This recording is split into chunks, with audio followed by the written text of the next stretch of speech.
जिला पंचायत के मुख्य कलेखाकार श्रीकांत वैरा ने बताया कि लोक संस्कृति हमारे बुजुर्गों द्वारा हमें दी गई एक विरासत है और इसे व्यवहार में लाकर और खोजबीन करके संरक्षित और विकसित किया जाना चाहिए। बुधवार को शहर के कर्नाटका साहित्य संघ में कर्नाटका जनपद परिषद तालुका एवं जिला इकाई तथा ओम सिद्धिविनायक डिग्री कॉलेज द्वारा आयोजित विश्व लोकगीत दिवस का उद्घाटन करने के बाद बोलते हुए जिला पंचायत ने आगामी दिनों में जिले में आयोजित होने वाले राष्ट्रीय स्तर के लोक सांस्कृतिक कार्यक्रम के लिए 50 लाख रुपए के अनुदान का अनुरोध किया। उन्होंने कहा कि यह राशि कम है, लेकिन उन्होंने वैरा को आश्वासन दिया कि 25 लाख रुपए तक के अनुदान की व्यवस्था की जाएगी और कहा कि हम भी ऐसी लोक संस्कृति को बचाने के लिए आपके साथ मिलकर काम करेंगे। अखिल भारत शरण साहित्य परिषद के जिला अध्यक्ष प्रोफेसर शुभलिंग कामना ने लोक संस्कृति पर व्याख्यान देते हुए कहा कि लोक साहित्य में नैतिक संदेश और मानवीय मूल्य छिपे होते हैं। लोक संस्कृति पवित्र होती है, इसमें कोई पाखंड नहीं होता। लोक संस्कृति एक ऐसी संस्कृति है जिसका पालन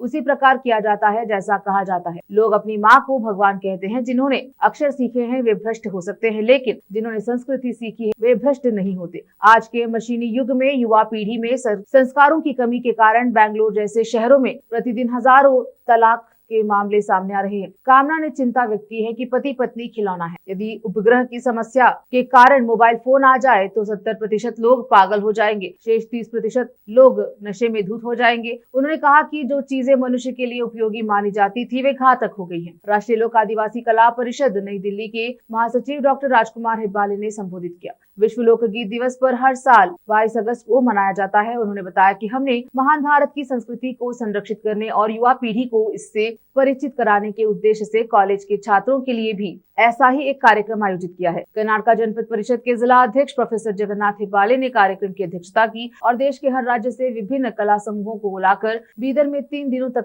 लोक संस्कृति कार्यक्रम का आयोजन किया। उन्होंने बताया कि इस कार्यक्रम का एक स्मारक संस्करण भी जारी किया जाएगा। उन्होंने आगे कहा कि इसके लिए सभी का सहयोग आवश्यक है। ओम सिद्धिविनायक कॉलेज के प्राचार्य प्रोफेसर सिद्धराम बिचकुंडे ने भाग लिया और भाषण दिया। जनपद परिषद की सचिव डॉक्टर सुनीता कुडलीकर ने परिचयात्मक भाषण दिया। महासचिव निजलिंगप्पा टाइगरे ने स्वागत किया। प्रोफेसर संजू कुमार तंडाले ने संचालन किया। एसबी कुचबल्ला मल्लम्मा संताजी उपस्थित रहे। कैमरामैन पपुराज का कवरेज। श्रीकांत वैरागेश्वर ನಮ್ಮ ಬೀದರ್ ಜಿಲ್ಲೆಯ ಭಾಗ್ಯ ತಾಲೂಕು ಸಜ್ಜನರು ಸಾಹಿತ್ಯ ಸಂಸ್ಕೃತಿ ಜನಪದ ಬಗ್ಗೆ ವಿಶೇಷ ಆಸಕ್ತಿ ಹೊಂದಿರುವವರು ಮತ್ತು ಪಾರದರ್ಶಕವಾಗಿ ಅವರು ತಮ್ಮ ಕರ್ತವ್ಯವನ್ನ ನಿಭಾಯಿಸ್ತಾ ಬಂದಿದ್ದಾರೆ। 2006ರಲ್ಲಿ ನಮ್ಮ ಅಖಿಲ ಭಾರತ 82ನೇ ಕನ್ನಡ ಸಾಹಿತ್ಯ ಸಮ್ಮೇಳನ ಮಟ್ಟ 1,60,60,000 ಖರ್ಚು ಮಾಡಿ ಗುಂಡ್ರಗಿ ಕಾಲೇಜ್ ಆವರಣದಲ್ಲಿ ಮಾಡಿದ್ದೇವೆ।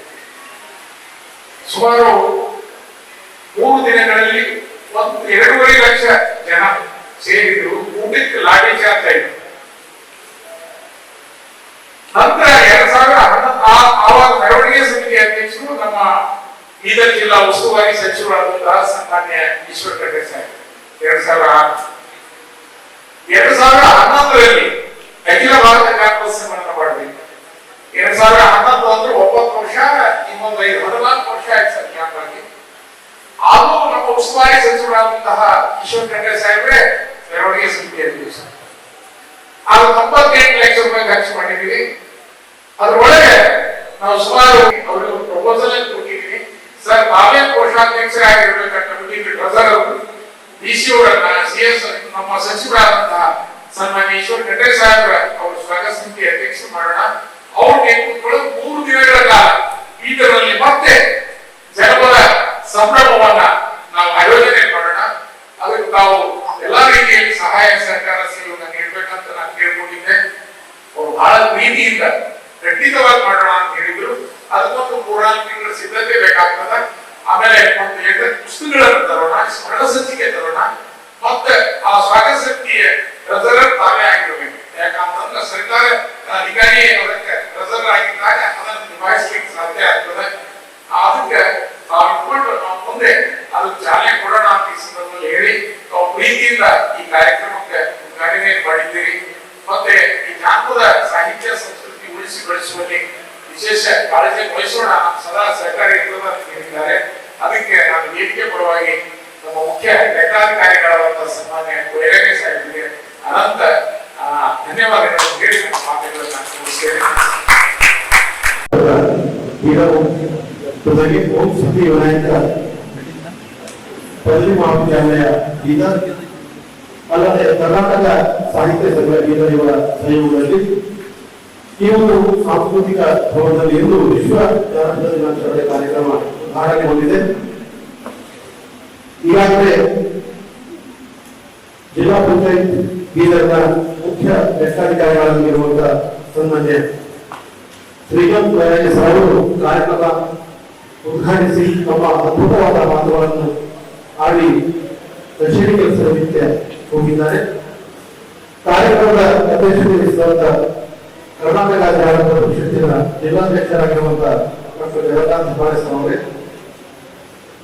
ವೇದಿಕೆ ಮೇಲೆ ಕಾರ್ಯಕ್ರಮ ಮುಖ್ಯ ಅತಿಥಿಗಳ ರೂಪದಲ್ಲಿ ವೇದಿಕೆಯನ್ನು ಹಮ್ಮಿಕೊಂಡಂತ ಓಂ ಸಿದ್ಧಿ ವಿನಾಯಕ್ ಪದವಿ ಮಹಾವಿದ್ಯಾಲಯದ ಪ್ರಾಚಾರ್ಯರಾಗಿರುವಂತಹ ಪ್ರೊಫೆಸರ್ ಸಿದ್ದರಾಮ ವಿಷ್ಣುತೆ ಸರ್ ಅವರೇ, ಕಾರ್ಯಕ್ರಮದಲ್ಲಿ ವಿಶೇಷ ಉಪನ್ಯಾಸಕರಾಗಿ ಆಗಮಿಸಿದಂತ ನಮ್ಮವರಾಗಿರುವ ಹಿರಿಯರ ಜೊತೆಗೆ ಅಖಿಲ ಭಾರತ ಕನ್ನಡ ಸಾಹಿತ್ಯ ಪರಿಷತ್ತಿನ ಜಿಲ್ಲಾಧ್ಯಕ್ಷರಾಗಿರುವಂತಹ ಪ್ರೊಫೆಸರ್ ಶೋಭನಿ ಕಾಮಣ್ಣ ಸರ್ ಅವರೇ, ಜೊತೆಗೆ ನಮ್ಮ ಕರ್ನಾಟಕ ಜಾನಪದ ಪರಿಷತ್ತಿನ ಎಲ್ಲ ಪದಾಧಿಕಾರಿಗಳೇ, ವೇದಿಕೆಯಲ್ಲಿ ಆಸರಾಗಿರುವಂತಹ ಎಲ್ಲ ಗಣ್ಯಮಾನ್ಯರೇ, ಆತ್ಮೀಯ ವಿದ್ಯಾರ್ಥಿಗಳೇ, ಪ್ರಾಥಮಿಕ ಮಿತ್ರರೇ, ಈಗಾಗಲೇ ತಮ್ಮೆಲ್ಲ ಹಾಗೆ ಇಂದು